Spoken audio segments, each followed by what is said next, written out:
Salut, alors tiens, si on utilisait l'acupression pour soigner une infection à l'oreille ou une otite. Alors moi ce que je vais faire, tu vas voir, moi j'utilise un outil un peu spécial. C'est un outil japonais. Ça s'appelle Yoneyoma. C'est ça, hein, je crois, ouais. Et en fait, tu as une pointe au bout. Toi, tu utilises un cure-dent en fait. Alors je vais te montrer comment on utilise ça. Alors, tu crées un mouvement qui vient du poignet, hein, mouvement souple et léger. Ça c'est ce mouvement qu'on va faire. Et en fait, si tu caches la pointe, suivant si tu sors la pointe ou tu caches la pointe à l'extrémité du pouce et de l'index, la stimulation sera plus ou moins forte. Alors le but c'est de faire, c'est pour ça qu'il faut essayer sur toi-même.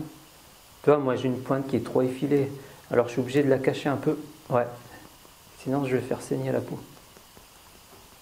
Alors toi, j'imprime un mouvement qui part du poignet, je laisse l'épaule décontractée.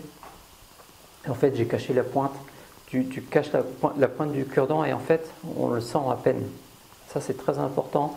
Ça c'est une manière déjà de travailler sur la puissance du traitement. Donc pour les jeunes enfants, cacher la pointe du cure-dent. Voilà. Et en même temps, tu peux faire ça, tu fais taper les doigts dans un mouvement souple, doigts souples et chauds, ce qui fait que finalement, l'enfant ne sent même pas qu'il y a une pointe au bout, que tu stimules la peau avec une pointe.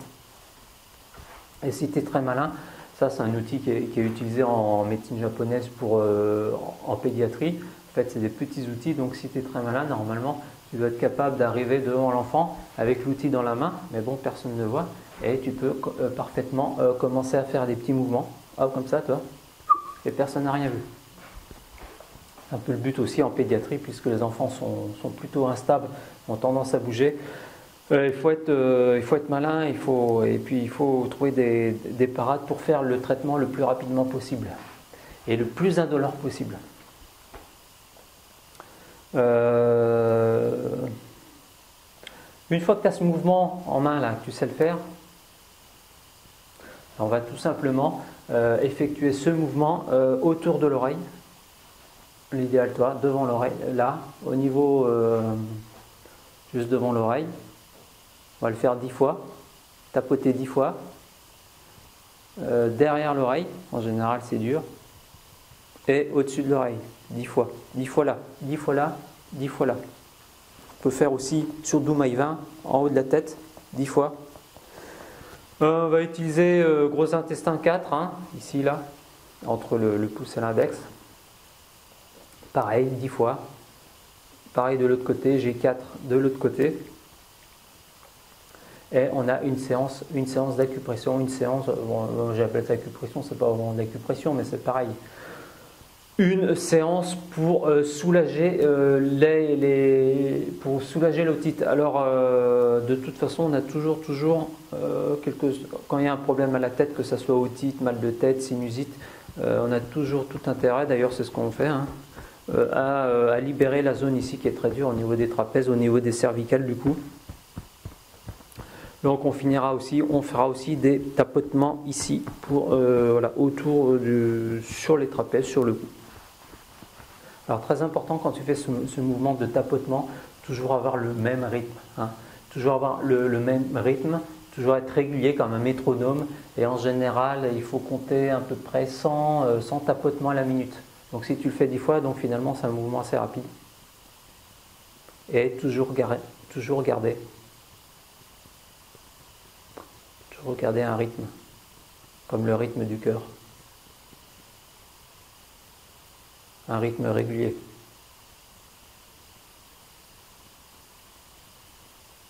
Donc c'est parti, G4.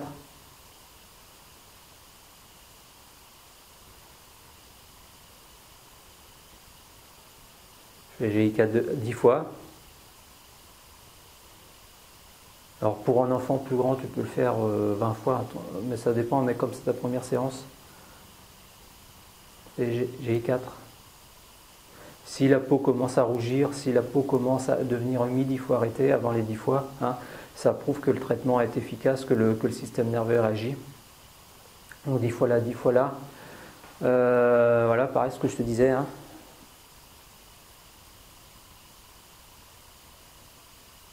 Devant l'oreille, derrière l'oreille, 10 fois, au-dessus de l'oreille, 10 fois. Là, je te montre en accéléré. Hein. Accélération. Pareil de l'autre côté. Et 10 fois sur les trapèzes. Et toi, derrière, au niveau du cou, là, tu fais encore 10 fois là. Au niveau de la grosse dorsale, si tu veux, de la cervicale 7. Ou même au niveau, ou même tu descends même 3 dorsales en dessous. Voilà. Et là, ça te fait une séance, un traitement en acupression. Très intéressant pour libérer, finalement, qu'est-ce qu'on va faire? C'est toujours la même histoire, c'est toujours libérer les circuits, libérer l'énergie, le sang et l'énergie dans les méridiens. Désengorger, décongestionner finalement, c'est ça. Il y en a qui préfèrent le terme décongestionner les liquides au niveau du cou, hein, qui sont bloqués au niveau de l'oreille. Désengorger le liquide lymphatique, etc., etc. Moi, pour finir, moi, toujours dans mon instrument, tu vois, de l'autre côté, en fait, je vais frotter. Tu vois, je vais faire un frottement comme ça sur les méridiens yang pour finir le traitement. Donc ça, c'est optionnel. Toi, par exemple, tu prends un...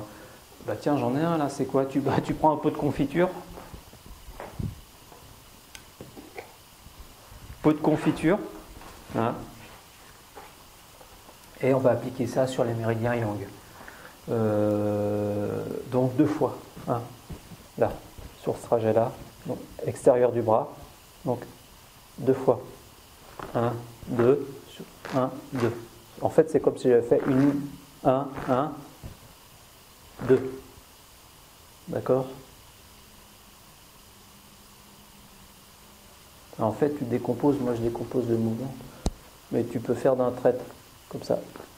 Non, plutôt, moi je suis grand, moi. Alors, en fait, plutôt 1, 2, 1, 2. Pareil, hein, tu peux faire 1, 2, 1, 2. Pareil, au niveau derrière le dos, là. 1, 2, 1, 2. Le long du méridien de la vessie, comme ça. Et tu finis au niveau des fesses. 1, 2, 1, 2. 1, 2, 1, 2.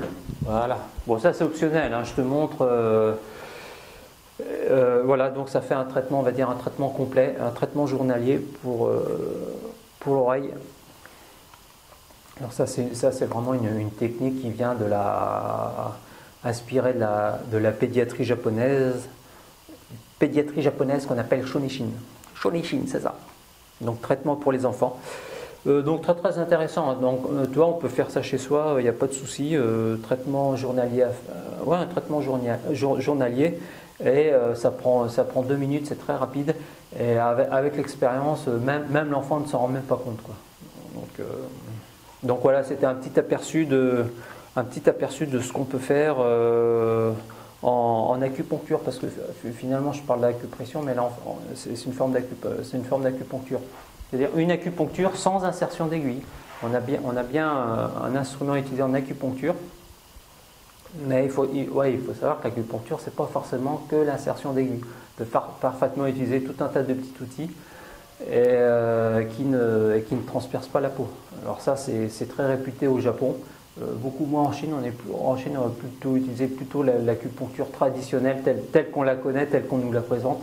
Mais il ne faut pas oublier toutes ces petites techniques. Et là, c'est une technique que je viens de te montrer. C'est une technique populaire qui est utilisée, si tu veux, quand tu vas au Japon, l'acupuncteur va te montrer cette technique à utiliser chez toi. Donc ça, c'est très intéressant parce que là, on est dans le cadre d'une technique populaire qui est pratiquée par le peuple, facilement accessible et qui est réputée, qui donne des résultats.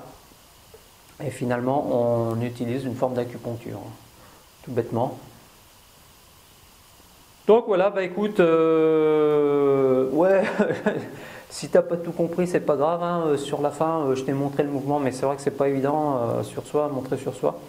Mais grosso modo, retiens ça, quoi. Tu prends comme un cure-dent émoussé, et puis tu fais ton petit mouvement comme ça, fais un petit mouvement autour des oreilles, très très important. Sur chaque zone tu tapotes 10 fois, comme ça. Et à tester, à utiliser tous les jours, à faire un traitement journalier pendant au moins une semaine. Et tu verras les résultats. Alors technique aussi utilisée, qu'on peut utiliser, notamment ce mouvement de frottement qu'on a fait sur les méridiens yang. On peut aussi l'utiliser, ça c'est un traitement aussi qu'on peut faire pour soulager divers maux, notamment aussi, pas que chez les enfants, mais aussi chez les personnes âgées ou les personnes sensibles, les personnes fatiguées. Donc très très important de se créer ce petit moment, ces frottements aussi, ces tapotements, ces frottements sur diverses parties du corps.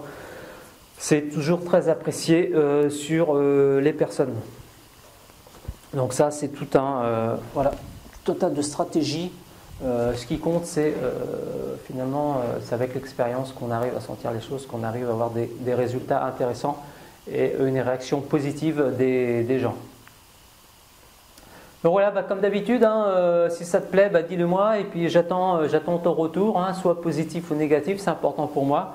Et puis je te dis, on se verra, on se verra dans 2 jours ou non, dans 3 jours, ouais c'est ça, voilà. Allez, salut!